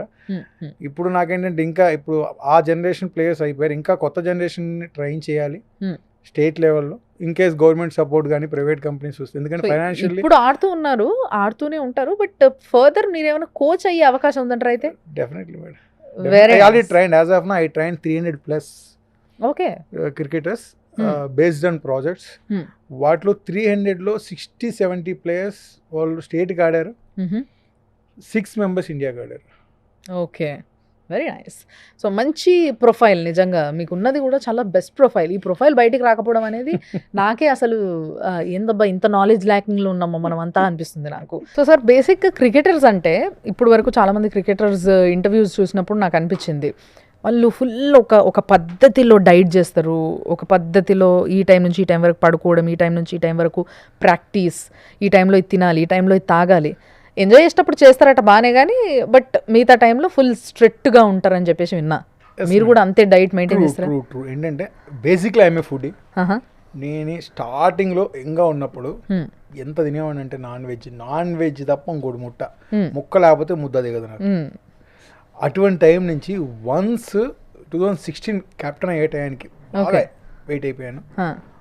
Shorts ఆడేటప్పుడు బాడీ అలౌ చేయట్లేదు, నాను బాడీ ఫ్రీ మూమెంట్స్కి అలౌ చేయట్లేదు ఆడడానికి. షార్ట్స్ స్టాప్ చేస్తుంది, న్యాచురల్ షార్ట్స్ రావట్లేదు. Then I realised I want to control. Then I started slowly consulting dieticians and all. వాళ్ళు కొన్ని చెప్పారు, కొన్ని సెట్ అయినాయి, కొన్ని సెట్ అవ్వలేదు. బట్ నాకు ఒకటి ఎండ్ ఆఫ్ ద డే అర్థమైంది ఏంటంటే నా బాడీ గురించి నాకు తెలియాలి Hmm. ఫస్ట్ నుంచి చిన్నప్పటి నుంచి నువ్వేం తింటే నీకు సెట్ అవుతుంది, ఏమేమి తింటే సెట్ అవ్వట్లేదు అని చెప్పి నేను డైలీ నాన్ వెజ్ తింటాను, కానీ boiled, no oil, no masala, no fried, ఏదైనా chicken, mutton, anything boiled. Okay. ఇప్పుడు మీకు చికెన్ లైట్గా వాటర్ వేసి సిమ్లో పెడితే ఆటోమేటిక్ దాంట్లోంచి ఆయిల్ ఫామ్ అవుతుంది. అవును. మటన్లో అయితే ఇంకా ఎక్కువ ఫామ్ అవుతుంది. అవును. ఫిష్ అయితే అసలు అవసరమే లేదు. Yes. ఫిష్ అయితే ఏంటంటే స్టీమ్ చేస్తాను, పెప్పర్ వేసుకుని తినేస్తాను. ఓకే. ఫ్రూట్స్ ఎక్కువ తీసుకుంటాను. Okay. But white eggs, dry fruits ఇవి తీసుకుంటాను. నేను యాక్చువల్లీ వన్ స్టేజ్ అన్నం తింటారా? అన్నం తినను మేడం, అసలు నా బాడీకి సెట్ అవ్వట్లేదు. ఓకే. అన్నం తింటే ఇలా అయిపోతాను, ఓకే. ఈ తగిలినా ఇలా అయిపోతాను, స్వీట్స్ తిన్నా అయిపోతాను, ఎందుకంటే నా బాడీకి అది యాక్సెప్ట్ చేయట్లేదు. సో ఫుల్ ఆన్ డైట్లు ఉంటారు మీరు కూడా అయితే, అది సంగతి ఫిట్నెస్ కి. అట్లని కాదులేండి, నేను రియలైజ్ అయ్యాను మెయిన్ డైట్ అవ్వడానికి మెయిన్ రీజన్ ఏంటంటే 2012 అంటే 2011లో నేను బ్యాంక్లో జాయిన్ అయ్యాను. ఓకే. బ్యాంక్లో జాయిన్ అయినప్పుడు ప్రొవిజన్ టైంలో లీవ్స్ దొరకలేదు. ఓకే. అంటే ప్రొవిజన్ టైంలో compulsory I should go 6 months. Daily morning evening chicken rice తిని 4 monthsలో 125 kgs విరిగిపోయాను. 80 నుంచి ఏంటి 125 సప్పని వెళ్ళిపోయాను. టోర్నమెంట్కి ఆడడానికి వెళ్తే నేను ఉరుకుతుంటే గ్రౌండ్లో సౌండ్ వచ్చేది, దబ్బ దబ్బ దబ్బ దబ్బ దబ్బ అని రీసౌండ్. అందరు టీచ్ చేయడం మొదలు పెట్టారు, నాకు గేమ్ కూడా రావట్లేదు. ఇంక చాలేరా బాబు, ఇంకా ఆడకూడదు అనుకోని, ఆడితే బాడీ తగ్గాలి లేకపోతే ఆడకూడదు అనుకోని నేను 6 months హార్డ్ వర్క్ చేశాను. 6 monthsలో 90కి వచ్చేసాను. Okay. Skipping, no rice, boiled. Otherwise boil కాదు, లైట్ ఆయిల్తో చికెన్ చేసుకునేవాడిని. చికెన్ అంతే, చికెన్ డైలీ 1 kilo తింటాను. 3 times అట్లా షఫిల్ చేసుకొని. రైస్ అయితే అసలు ముట్టుకోరు? రైస్ అసలు ముట్టను. అలా చేసుకొని రెడ్యూస్ అయ్యి ఆ టోర్నమెంట్ 2012 వరల్డ్ కప్లో man of the series best performer సప్పన్ చేంజ్ అయిపోయాను అనమాట. అప్పటి నుంచి ఫిట్నెస్ ఇంపార్టెంట్ అని చెప్పేసి నేను డిసైడ్ అయ్యాను. ఫిట్నెస్ కోసం ప్రతి ఒక్కరు ఎందుకు కష్టపడతారంటే బాడీ అనేది నీ కంట్రోల్లో ఉండాలి, నీకు ఫ్లెక్సిబుల్, నువ్వేం చేయాలనుకుంటే దానికి బాడీ సపోర్ట్ చేయాలి. దానికోసమే ఇప్పుడు మీరు ఓవర్ వెయిట్ ఉన్నారు, ప్రాపర్ షాట్స్ ఆడాలంటే ఈ రిప్స్ దగ్గర ఫ్యాట్ ఉంటుంది, అసలు సైడ్ బెండ్ అవ్వనేది అయిపోతుంది. హెవీ ఆయిల్ ఫుడ్ తింటే ఇక్కడ బ్రీతింగ్లో కంట్రోల్ ఉంటుంది, బ్రీతింగ్ కంట్రోల్ లేకపోతే మీరు రన్నింగ్ బిట్ ది వికెట్స్ ఎలా చేస్తారు? So that is the thing, fitness matters lot. Very nice to no. And sir నాకు ఇంట్రెస్టింగ్, అప్పటి నుంచి మీ చేతి పైన ఉన్న టాటూ నన్ను డైవర్ట్ చేస్తుంది. ఏం సార్ అది? ఇది గాయత్రి మంత్రం మేడం. ఓహో, గాయత్రి మంత్రం. కొన్ని సంవత్సరాల నుంచి అనుకుంటున్నాను టాటూ వేయించాలని. మమ్మీ అసలు తిడుతుంది టాటూస్కి అగెనిస్ట్ అనమాట. ఓకే, మీకు భక్తి కూడా ఎక్కువ అయితే. చెప్పబెట్టకుండా ఫస్ట్ క్రికెట్ వేయించాను. హార్ట్ బీట్ క్రికెట్ అని ఉంటుంది, హార్ట్ సింబల్ ఉంటుంది, ఇది క్రికెట్. దాని తర్వాత గాయత్రి మంత్రం వేయించాను అనమాట. ఓకే. అండ్ దాంతో పాటు మీ సర్జరీస్ యొక్క మార్క్స్ కూడా కనిపిస్తుంది. ఇది యాక్సిడెంట్ అయింది మేడం, రోడ్ క్రాష్ చేస్తుంటే బైక్ వచ్చి గుద్దేసింది, కనిపించదు కదా, జస్ట్ గుద్దేసింది. ఇక్కడ నుంచి ఒక 10 feet గాలిలో ఉండి 10 feet దూరం పడిపోయా. ఆ పోయితే ఏదైనా వెహికల్ వస్తే ఆన్ స్పాట్ అయిపోయాడిని. దేవుడు, బట్ అది కామన్, ఇట్స్ ఓకే. అసలు సింపుల్గా తీసుకుంది. సో బాగా భక్తి ఎక్కువ మీకు? భక్తి అంటే టెంపుల్కి వెళ్ళాలి అట్లా ఉండదు.